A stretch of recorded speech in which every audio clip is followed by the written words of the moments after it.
Bon, ça tangue sur les marchés et ça devient même très très très chaud. Alors nous avons décidé exceptionnellement de vous offrir un live, une séquence live pour tous ceux qui suivent nos vidéos et qui ne sont pas encore inscrits sur la lettre confidentielle. Donc ça sera un live ouvert absolument à tous.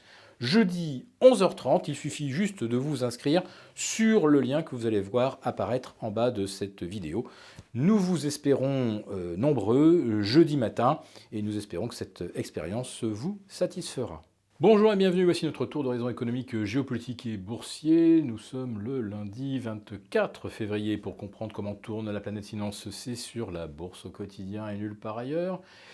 Et l'épisode du jour s'intitulera La rencontre entre Tina 2020 et Covid-19 se passe très mal.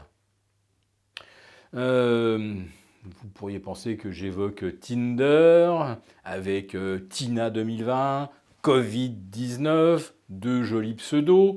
Et tout se passait bien tant que ces deux pseudos ne faisaient que communiquer par l'entremise des réseaux sociaux. Et maintenant qu'ils se rencontrent dans le monde réel, alors là, catastrophe, ils se fichent sur la gueule. Tina, vous le savez, c'est l'acronyme pour There is no alternative, autrement dit, pour un gérant quantitatif, discipliné, qui reproduit le benchmark, qui fait donc de la gestion passive. Tina, c'est vous n'avez pas d'alternative aux actions. Vous êtes obligé d'acheter, de payer jusqu'à l'infini, alors que les taux offrent un rendement zéro, donc le zéro et l'infini, vous connaissez la théorie. Quant à Covid-19, eh bien non, ce n'est pas un sémillant bellâtre qui essayait de séduire Tina. Covid-19, c'est bien sûr le coronavirus. Et d'un seul coup, on semble sur les marchés se rendre compte que Covid-19, ça se passe bien dans le monde réel. Et ben voilà, on a quitté les fantasmes du monde virtuel où Covid-19 et Tina 2020 pouvaient cohabiter sans problème. Non, évidemment, il y en a un qui va gravement perturber l'existence de l'autre. D'ailleurs, aux États-Unis, le discours vient d'évoluer. Vendredi, vous avez le conseiller spécial de Donald Trump qui devait sortir du bureau ovale, qui nous explique que le coronavirus n'aura qu'un impact limité sur l'économie américaine.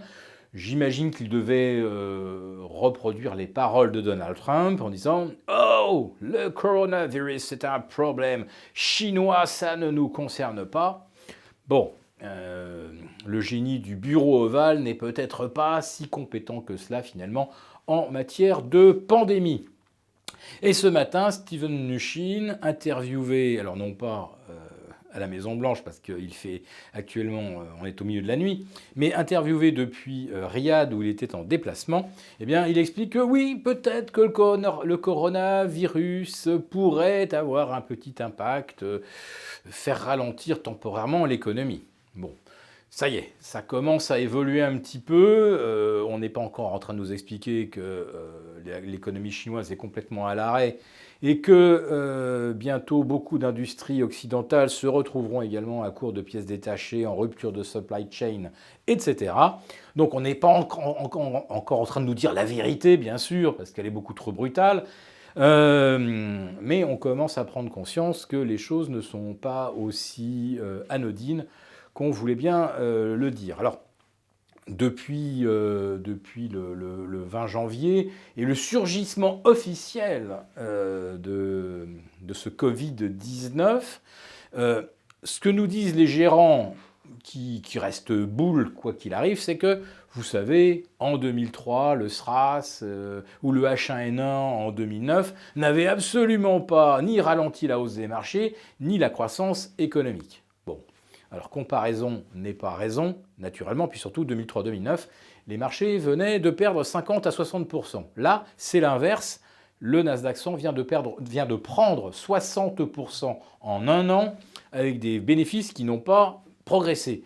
Donc le marché est évidemment dans un état de vulnérabilité technique incomparable par rapport à 2003-2009, où on va dire que les mauvaises nouvelles étaient déjà dans les cours. Et c'est vrai que l'épidémie de SRAS n'avait pas fait dérailler l'économie chinoise, ni l'économie mondiale, parce qu'à l'époque, la Chine représentait 4% du commerce mondial, contre plus de 16 aujourd'hui. Donc c'est juste une échelle de 1 à 4. Voilà, ce serait temps qu'on s'en rende compte. Alors maintenant que l'épidémie de coronavirus est à nos frontières, c'est-à-dire en Italie, Lombardie, Milan, région des Grands Lacs, Vénitie, là c'est le cœur industriel de l'Italie et le cœur touristique qui risque d'être touché. Ben voilà, on commence à se rendre compte que quelque chose ne va pas.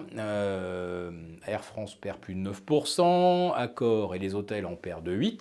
En fait, depuis le 20 janvier dernier, on aurait déjà dû faire le calcul que le taux de remplissage des hôtels allait fortement baisser en Occident. Il n'y a plus un seul touriste chinois à Paris.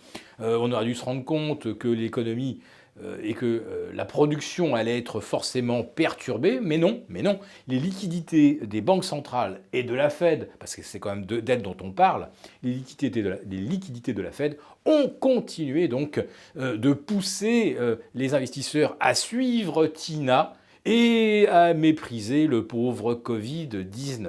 Et bien voilà, donc la rencontre se passe très mal, et cette fois-ci, la correction est bien engagée.